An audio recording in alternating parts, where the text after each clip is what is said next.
Hello hi friend welcome to Adyasha life channel. आज गोटे नुआ रेसिपी जानिबा।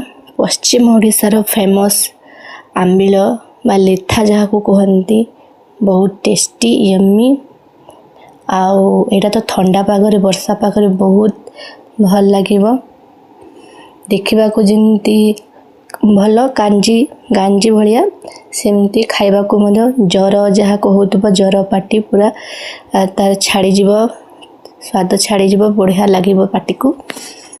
तो चलतु आम स्टार्ट करवा। देखो मुझे गोटे बड़ डेक्ची रे जी परिमाण मोर दरकार से पानी आउ लुण हलदी पकई देछि आउ किछि बतुरा जो छोट त्यासी चना पकईदे से ऑप्शनल आपण मैंने चाहिए पकई पारे न चाहिए स्किप करदेवे।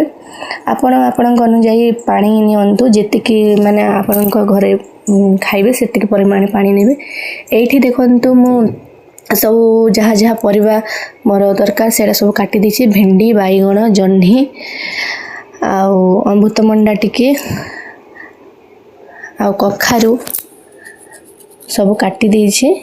आपण माने जहाँ परिबा भल लागिबा काटिबे नहले आपण माने किछि स्किप भी करनेबे। तो मु आग जो कखारू आउ अमृतमंडा आउ सेटा को पके देली सेटा टी सिजिबा पई टाइम लागिबो। आउ जो बाईगण भेंडीटा सेटा पछरे पकेबा जह्नी भी बहुत जल्दी सिजिबो। तो मु टमाटो आउ दी तीनटा आंबुल भी भिजे के रखिदेले सेटा भी पकेदेले खट्टा लागिबो। टमाटो भी पकेबे आउ आंबुल भी पकेबे खट्टा लागिबो। आउ खड़ा भी किछि नेबे मु खड़ा जो हमर सेटा भी पकेथिले। एबे देखंतु सिजी गला परे अधा अधी सिजी गला परे मु बाईगण आउ जह्नी को पके देछि। अधा सिजिला परे ताको पकेबे नले जल्दी सिजी जिवो सब।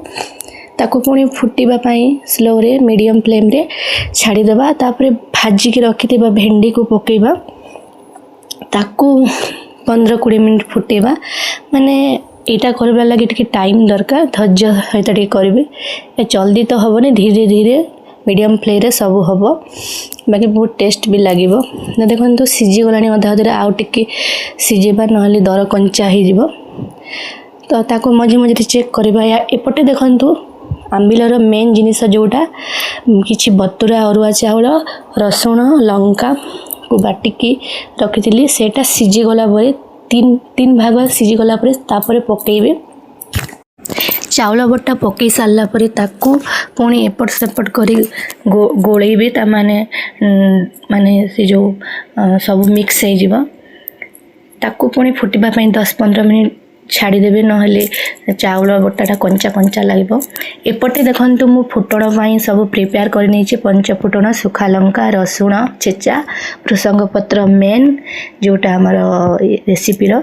तो तेल गरम हैला परे सब पकेकी भृसंग पत्र छुंक देकी रसुण पकेकी ताकू कड्डा किना माने छुंक देबे गरम रे ताकू सेमती सेथि माने पके देबे नहले तो सब पके हबनी। तापरे ता छुंक को माने कवर कर नेबे जोटा कि आउ बाष्प जीवनी कुआडे। तो ताकू टिके एपट सेपट करिकी गोलाइला परे टिके फुटिबा पाई छाड़ी देबे 5 मिनिट।